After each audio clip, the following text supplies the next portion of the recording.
Hello students, আজকের ভিডিওতে আমরা আলোচনা করতে চলেছি আইসোস্ট্যাসি বা সমস্থিতি মতবাদ সম্পর্কিত বিষয় নিয়ে। যারা ক্লাস 11-এর সেমিস্টার 2-এ পড়াশোনা করছো এবং যারা ভূগোল নিয়ে অনার্স করছো, তাদের জিওটেকটনিক্স পেপারে এই অধ্যায়টি রয়েছে। পৃথিবীতে যাবতীয় বিভিন্ন পদার্থ রয়েছে।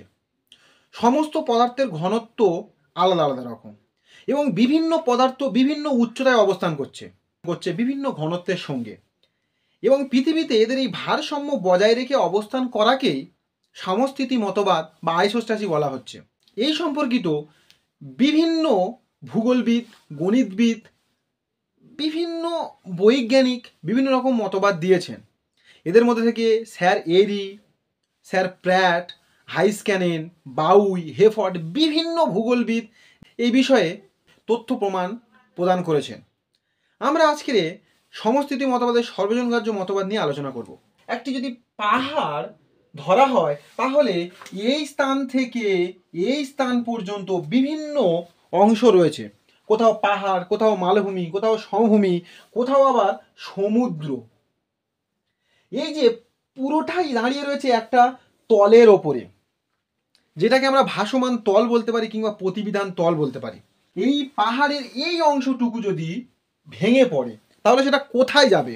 অবশ্যই আমরা জানি যে মধ্যাকর্ষণ টান বা অভিকর্ষজ টানের ফলে কি হবে, নিচের দিকে চলে আসবে।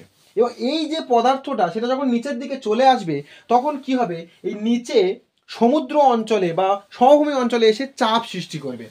আর যখনই এদিকে যখন চাপটা সৃষ্টি হবে তখনই কি হবে, নিচের দিকে চাপ পড়বে। তো এবার এখান থেকে এদিকে চাপ পড়বে এবং এই দিকটা কি হবে না, হালকা হয়ে পড়বে। কেন হালকা হবে?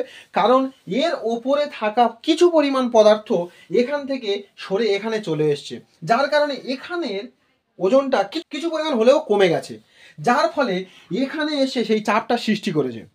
প্রতিবিধান তল এদিক থেকে চাপ সৃষ্টি করছে এবং এদিকে হালকা হওয়ার কারণে প্রেসারে এই দিকে সরে যাচ্ছে, অর্থাৎ উচ্চ চাপযুক্ত অঞ্চল থেকে যেমন নিম্ন চাপযুক্ত অঞ্চলের দিকে বাতাস ছুটে যায়, ঠিক একইভাবে এই দিকে যেহেতু চাপটা বেশি হয়ে গেছে তাই এদিক দিয়ে এদিকে নিম্নচাপ থাকার কারণে বা চাপ কম থাকার কারণে এই দিকে সেই পদার্থগুলি সরতে শুরু করে। ফলে এখান থেকে নুড়ি, বালি, কাঁকর, পাথর যা কিছু ছিল সমস্ত কিছু যদি ধুয়ে সমুদ্র এলাকায় চলে আসে এবং সমুদ্র এলাকার নিচের দিকে চাপ পড়বে এবং সেটি আবার এই দিকে সরে আসবে, যার ফলে আবার আবার কি হবে, এই দিক দিয়ে গিয়ে এটাতে চাপ সৃষ্টি করবে, ফলে ওপরের দিকে উঠে যাবে। এইভাবে প্রতিবিধান তলের ওপরে নিচে সমতা বিধান করে সমতা বজায় রেখে অবস্থান করাকে সমস্থিতি বলা হচ্ছে। এবার আমরা স্যার এরির মতবাদ সম্পর্কে জানবো। দেখো, স্যার এরি তিনি সাধারণত 1855 সালে সমস্থিতি মতবাদ সম্পর্কিত একটি গুরুত্বপূর্ণ তত্ত্ব প্রদান করেন এবং তার তত্ত্বটি সম্পূর্ণভাবে ভাসমানতার উপরে নির্ভর করে গড়ে উঠেছিল। তিনি বলেছিলেন যে পৃথিবীতে পর্বত, মালভূমি, সমভূমি সমস্ত পদার্থ অবস্থান করছে পৃথিবীর ওপরে সমতা বজায় রেখে এবং ভাসমানভাবে অবস্থান করছে। স্যার জিবি এইরি তিনি ভাসমান তত্ত্বের উপরে নির্ভর করে সমস্থিতি মতবাদের ধারণা দিয়েছিলেন। তার মতে যে যেমন হিমশৈল বা বরফের টুকরো জলের ওপরে 1/9 অংশ ভেসে থাকে, ঠিক একইভাবে পৃথিবীতে অবস্থানকারী পদার্থ যেমন পাহাড়, পর্বত, মালভূমি, সমভূমি ঘনত্ব অনুযায়ী পৃথিবীর ওপরে ভেসে আছে। যেমন পাহাড়ের উচ্চতা পৃথিবীর উপরে অর্থাৎ প্রতিবিধান তলের উপরে যতটা উঁচুতে অবস্থান করছে ঠিক ততটা গভীরেও অবস্থান করছে। যেমন তিনি এক্ষেত্রে দেখান যে কাঠের টুকরো দিয়ে প্রমাণ করতে চান যে কাঠের টুকরো যেমন জলের ওপরে যতটা ভেসে থাকে নিচে ঠিক ততটা ডুবে থাকে, ঠিক একইভাবে পাহাড়, পর্বত, মালভূমি, সমুদ্র সমস্ত কিছু পৃথিবীর প্রতিবিধান তলের ওপরে যেমন রয়েছে পৃথিবীর গভীরেও তো ঠিক ততটাই রয়েছে। এক্ষেত্রে বিভিন্ন সমালোচনা হয়েছে, সেই সমালোচনা জানার জন্য তোমরা নোটস কালেক্ট করতে পারো। আর আমার কাছ থেকে নোটস নেওয়ার জন্য এখনই হোয়াটসঅ্যাপ নাম্বারে মেসেজ করো। স্যার এইরির মতো স্যার প্র্যাট তিনিও 1859 সালে সমস্থিতি মতবাদ সম্পর্কে একটি বিশেষ গুরুত্বপূর্ণ তথ্য প্রদান করেন। তিনি সাধারণত পদার্থের ঘনত্বের উপরে নির্ভর করে তিনি বলেছিলেন যে পদার্থের ঘনত্ব যেমন হবে সে ঠিক প্রতিপূরণ বা প্রতিবিধান তলের ওপরে তেমনভাবেই ভাসবে।